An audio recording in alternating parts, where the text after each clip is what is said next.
Hey, how you doing? This is JP from JP Property Management, and I want to walk you through one of my rehabs. Follow me. So when I first start my rehab off, I start off, if it's nice out like today, with the outside. So I paint, I seal all the cracks, and moving along right here. So I usually change all my plumbing, and that's from the inside to the outside. So this is an excavation, a clean out check that prevents when it flood or rain heavy for the basement to be over flooded. Basically, when I look at a rehab, I always look at the mechanics and the maintenance as far as windows, plumbing, electric. I replaced all new windows, and usually it's a little costly, but usually get 15 to 20 years out of windows. What this is, the same thing I spoke about. It's a clean out check valve. We got one in the back of the yard due to the fact this property, it has two sub pumps. So I was getting water flow from the front and the back, which was flooding the basement. So now it pushes the water out to the main line with the city. So that's why it's a clean out check valve. Follow me. Always go to your city officials and on whichever rehab of the property you're doing, pull your permit on the things you doing, so it won't be no problems because they try to find you and things like that. They find out you doing all this without no permit. So this is important. Pull your permit, and then when you pull your permit, they usually give you a city report. When they give you a city report, it looks something like this, back and forth. They explain to you what they requirements is. I follow it, but I go over and beyond because I like to do my rehabs as if I would live here. So I just totally rehab the property. So what I usually like to focus on in the inside of the home is my like major three or major four mechanics. And that's dealing with the foundation, the plumbing, electric, and of course, the roof. Anything else is just cosmetics, walk in the park. So this is the living room. So again, this living room and this rehab didn't have no switch to turn on a light. I don't know why they did that back in the 70s and the 80s, but it's what they did. They just plugged in a lamp, turned the switch on, they had light. So I put can lights to kind of spice it up a little bit. On this rehab, I didn't totally regut it. I just did some, some walls, some flooring, but I left, as you can see, a little bit of this drywall here because the wall is still good. So I plaster just paint. I say the wall, but as you can see, new electric in here, new lights, and this is the living room, and that's basically it. You see a little bit of opening with the heating and cooling duct work because I redid the duct work and the heating and cooling, so I just had to get the actual covers to go over that. It'll be my dining room. So basically what I did in here, new electric. I opened up the walkway just for broader, larger walk area, as well as the kitchen leading to the dining room. I opened up the walkway to kind of give it an open flow. Basically in here, I didn't tear the walls out down to the studs because I can save these walls. Just a little bit of plaster, putty, and paint. So that's why I left these walls up. The trim, I'm gonna, save money there. I ain't pulling the trim off in here because I'm just gonna, paint over it. It is still in good shape. It's real wood. Okay, this is my kitchen area. Again, I got the, larger opening here in my kitchen. I totally took all the old cabinets. I added all new electric. I moved the gas line over, so give it a more moderate feel. My stove next to my refrigerator, as well as my fan on top of my stove. New ductwork instead of top to bottom. All new GFIs, new plumbing, PVC, and of course new can lights to kind of modernize the feel of the property a little bit. So yeah, that's the kitchen. Follow me.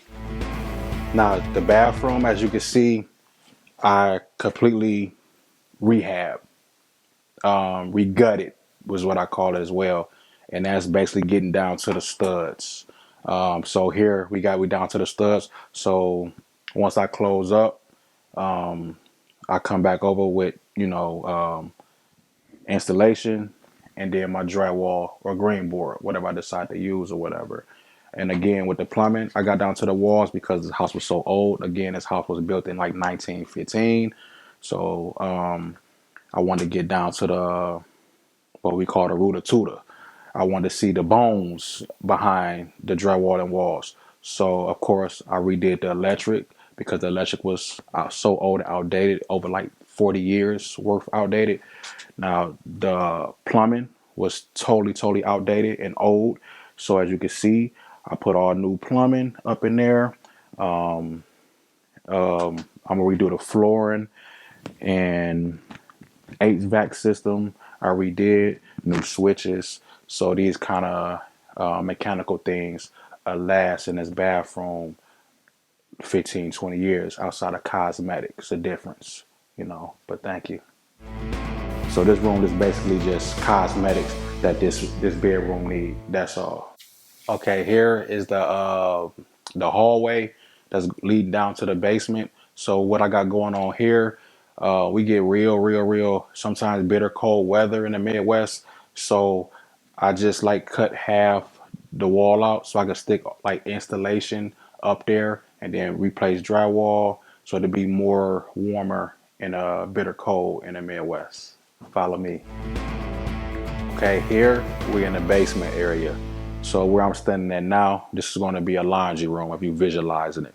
I'm gonna jump into the plumbing first. The plumbing, this house was built, I want to say 1910. So back then when it flooded, they had big drain tiles this high.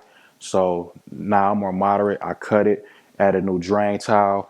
This is one of the sub pumps that led to the back, if you can recall, about the clean out check valve in the back if it overflowed. So from here it pushes out to the clean out valve, and that's where the water get. So this is one sub pump, and it's going to be the laundry room. So I did all new plumbing, PVC, hot and cold, new plumbing up in here, ran all new lines, gas line. I did everything new because I don't want to come back for the next 20, 25 years. So again, that's why all my mechanics, I do new electric, new plumbing, and I make sure my foundation is straight. That's some of the important things to me, rehabbing a home instead of just putting lipstick on the pig, what we say.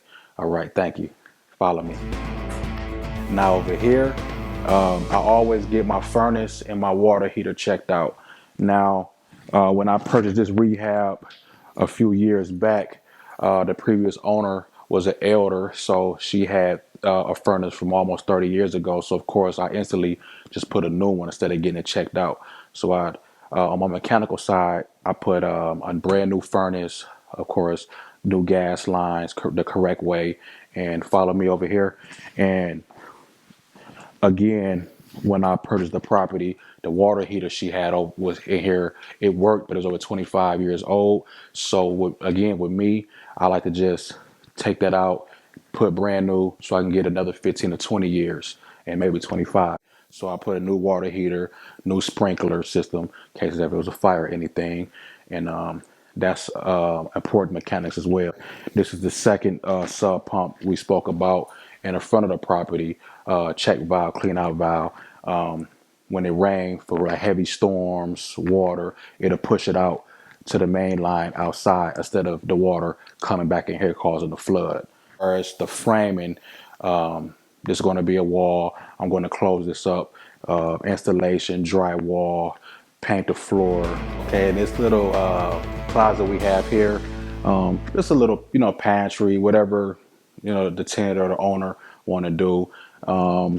But if you look up in the high beams, the high rises, usually with me, with my rehabs, I always installate that again, stable it up there just to keep the heat in when it's real cold in Midwest. So that's the pantry. That's what I do besides clean it up, paint the floors and paint. And that's my pantry. And, thank you guys for watching and follow me on some tips on rehabbing.